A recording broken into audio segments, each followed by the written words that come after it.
पापा का मेहनत का पैसा आलोक जी ले लिए हैं और हम लोग को घर नहीं दे रहे हैं। हम लोग अभी भी रेंट पे रह रहे हैं।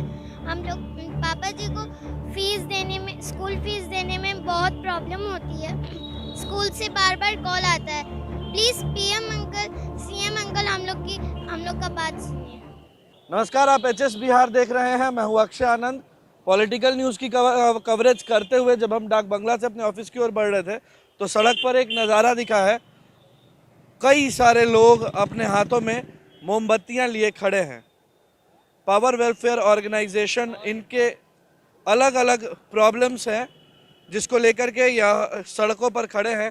इनसे जानते हैं कि दरअसल किस वजह से इनके हाथों में ये मोमबत्ती है और ये लोग सड़क पर हैं। हम लोग सभी लोग यहाँ पे power grid corporation of India limited के कर्मचारी हैं।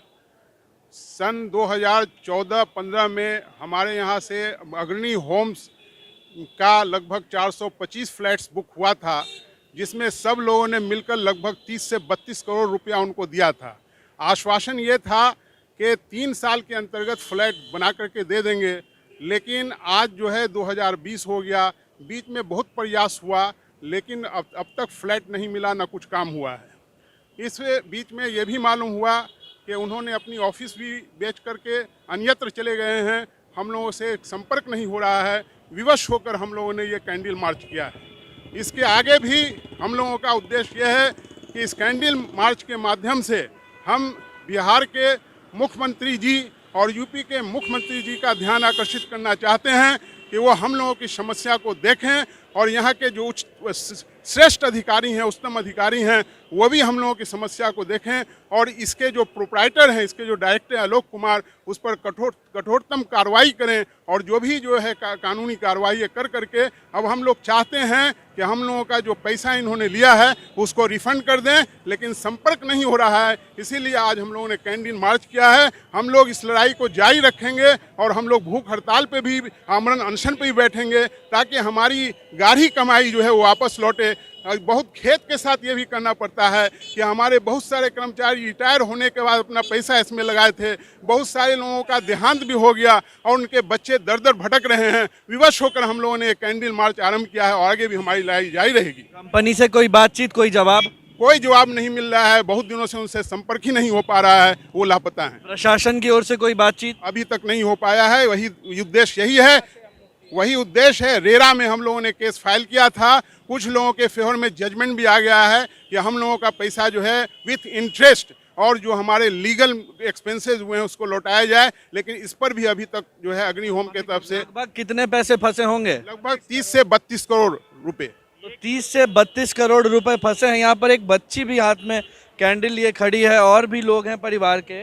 ये नज़ारा आप देखिए। We pray to honourable CM, honourable court to help us. We pray honourable CM to help us. CM से, कोर्ट से ये लोग मदद की मांग कर रहे हैं। एक छोटी सी बच्ची भी यहाँ खड़ी है। आलोक कुमार को जेल दो, आलोक कुमार को जेल दो, आलोक कुमार को जेल दो। हमारा पैसा लोग नारेबाजी भी कर रहे हैं इंसाफ को लेकर, अपने पैसे को वापस लेंगे। बाबू, आप यहाँ क्यों खड़ी हैं? मेरे पापा का मेहनत का पैसा आलोक जी ले लिए हैं और हम लोग को घर नहीं दे रहे हैं। हम लोग अभी भी रेंट पे रह रहे हैं। हम लोग पापा जी को फीस देने में, स्कूल फीस देने में बहुत प्रॉब्लम होती है। स्कूल से बार बार कॉल आता है, please PM uncle, CM uncle हम लोग का बात सुनिए। तो बाबू, कितना वक्त हो गया ऐसे चलते हुए? 5-6 साल हो गया। पापा बहुत परेशान रहते होंगे। चलिए, तो इस बच्ची ने भी कम शब्दों में बहुत अच्छे से इस दिक्कत को समझा दिया है और अब समझना सरकार को भी बहुत ज़रूरी है कि ये जो लोग अपने ज़िंदगी भर के मेहनत की गाढ़ी कमाई को कहीं इन्वेस्ट कर रहे थे, कई लोग तो रिटायर होने के बाद अपने पेंशन के पैसे को वहाँ लगा चुके थे। एक कंस्ट्रक्शन कंपनी आती है, वो उसको लेकर भाग जाती है। सर ने अपना पेंशन लगाया था। सर, पेंशन के बाद मैंने पेंशन के पैसे से और रिटायरमेंट बेनिफिट के पैसे से वो 12 जुलाई अगस्त में बुक किया था, जिसमें डेट ऑफ पोजीशन देने का था 26 जनवरी 2015, लेकिन अभी तक पोजीशन मिला नहीं और वन रीजन और अनदर जो है इसको लोग टालते रहे हैं और अभी भी काम जो है वो पूरा नहीं है, अधूरा है। ये लोग लोकेशन कहाँ पे था सर? अग्रणी कैलाश,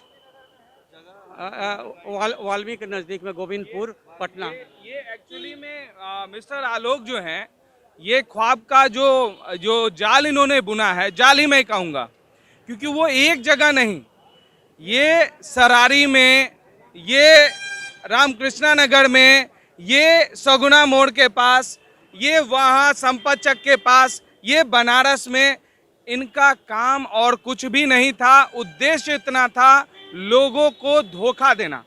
इन्होंने धोखा देने के लिए सबसे बड़ा इमोशनल गेम खेला, सबसे सस्ता मकान और सबसे जल्दी मकान।